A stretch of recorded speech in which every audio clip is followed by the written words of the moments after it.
Hi friends, இன்றைக்கி வந்து நம்ம மட்டன் கிரேவி தான் பார்க்க போகிறோம். இன்றைக்கி சண்டே ஸ்பெஷல், அதுமா நான் மட்டன் கிரேவி தான் பண்ணியிருக்கேன். வாங்க எப்படி பண்ணலான்னு பார்க்கலாம். மட்டனை வந்து ஃபஸ்ட்டு வேக வச்சு எடுத்துக்கலாம்.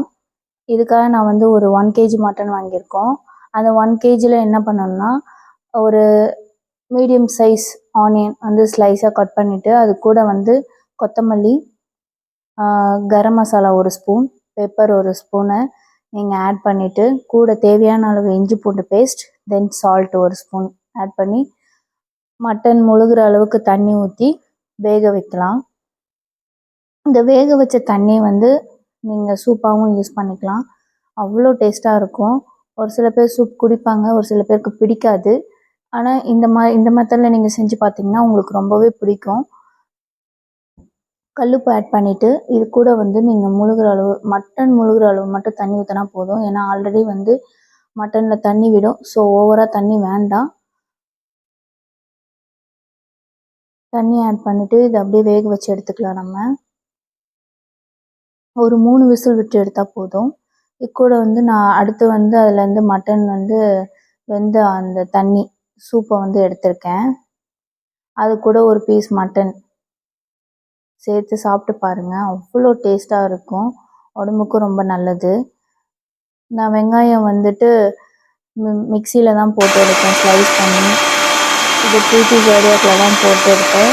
அவ்வளோ சூப்பராக நம்மளுக்கு வந்து எப்படி சொல்கிறது, நம்ம கட் பண்ணால் கூட இவ்வளோ வந்து மெலிசாக கட் பண்ண முடியாது. அந்த அளவுக்கு வந்து சூப்பராக கட் பண்ணி கொடுத்தது மிக்சி.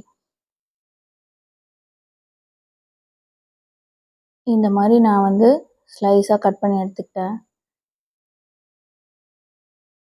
ஏன்னா இது கிரேவினால நான் இன்றைக்கி கொஞ்சம் வெங்காயம் அதிகமாக தான் சேர்த்துருக்கேன். ஒரு 6 பெரிய வெங்காயம் வருவது, அதனால தான் அதை நான் அதில் மிக்சியில் போட்டு எடுத்துக்கிட்டேன். ஒரு 3 டேபிள் ஸ்பூன் ஆயில், அது கூட கொஞ்சம் ஸ்பைசஸ் சேர்த்துருக்கேன். ஏலக்காய், பட்டை, லவங்கம், சோம்பு, கிராம்பு 2 சேர்த்துக்கோங்க. இதை நல்லா பொரிஞ்சதும் என்ன பண்ணுங்கள், நம்ம கட் பண்ணி வச்சுருக்கேன் ஆனியனை சேர்த்துக்கலாம்.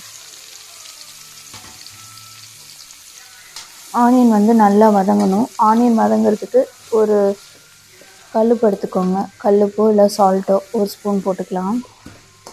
ஆனியன் வந்து சீக்கிரமாக வதங்கிடும். நல்லா வதங்கி இருக்கணும். நம்ம இவ்வளோ ஆனியன் போட்டு நல்லா வதக்கியிருக்கோம். இது நல்லா வதங்க பார்த்திங்கன்னா ஆனியன் வந்து நம்ம போட்டதே தெரியாது, கொஞ்சமாக ஆகிடும். அந்த அளவுக்கு வந்து நல்லா நம்ம வதக்கி எடுத்துக்கலாம். கல்லுப்பு சேர்த்து நல்லா வதக்கிக்கலாம். பாருங்கள், நான் எவ்வளோ ஆனியன் சேர்த்தேன், ஆனால் ஆனியன் எவ்வளோ வந்திருக்கு பாருங்கள். இது கூட ஒரு 3 தக்காளி வந்து ஆட் பண்ணி நல்லா வதக்கிக்கோங்க. தக்காளி நல்லா வதங்கணும். நல்லா வதங்கினதுக்கப்புறம் இஞ்சி பூண்டு பேஸ்ட் ஆட் பண்ணிக்கலாம். நம்ம வந்து சூப்பில் கொஞ்சம் அது வந்து மட்டனில் கொஞ்சம் ஆட் பண்ணியிருக்கோம், அதனால் இதில் வந்து 1 ஸ்பூன் ஆட் பண்ணால் போதும். மட்டனில் வந்து அந்த இஞ்சி பூண்டு பேஸ்ட் அந்த சாறு இறங்கினதுக்காக நம்ம மட்டனில் ஆட் பண்ணியிருக்கோம். இதில் வந்து 1 ஸ்பூன் ஆட் பண்ணால் போதும். இது கூட நான் இன்றைக்கி என்ன சேர்த்துருக்கேன்னா, உருளைக்கிழங்கும் முருங்கைக்காயும் தான். இந்த மாதிரி நீங்கள் இந்த 2 வெஜிடபிள்ஸை சேர்த்து நீங்கள் செஞ்சு பாருங்கள், அவ்வளோ டேஸ்ட்டாக இருக்கும். அதை 2த்தையும் போட்டுட்டு நல்லா வதங்கணும்.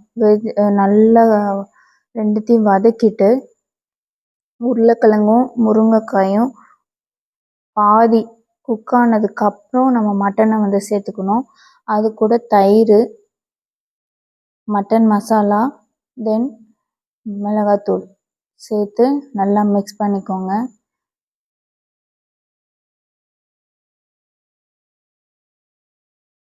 தயிர் எதுக்குன்னா, தயிர் வந்து கொஞ்சம் புளிப்பு டேஸ்ட் கொடுக்கறதுக்காக தான் தயிர் சேர்த்து நல்லா மிக்ஸ் பண்ணிவிட்டு, அது கூட பெப்பர் வந்து 2 ஸ்பூனும் உங்களுக்கு எவ்வளோ தேவையோ நீங்கள் வந்து பெப்பர் ஆட் பண்ணிக்கலாம்.